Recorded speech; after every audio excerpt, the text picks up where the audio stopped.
Okay, let's move on to IELTS speaking part 2. Your topic is talk about a special day which was not that expensive or on which you didn't have to spend a lot of money. Special day means birthday and you didn't have to spend a lot of money, somebody else paid for that. Okay, please you can start.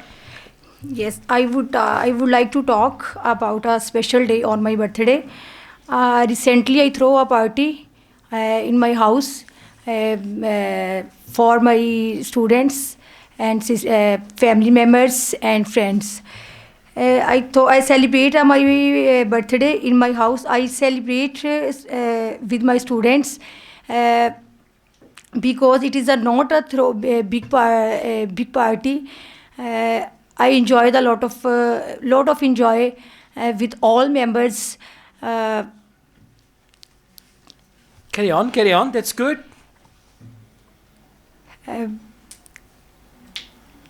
Okay, you have spoken for half a minute only, so try to jot down some good notes Sorry, sir. and try to elaborate on each note. It's going to be better, okay?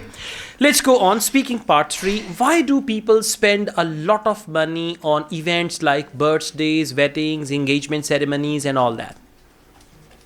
Sorry, sir, again.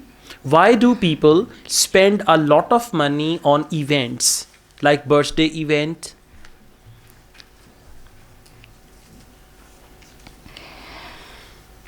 Okay, you'll have to work extremely hard with your IELTS speaking. Okay, thank you so Thank you, much. sir. Yeah,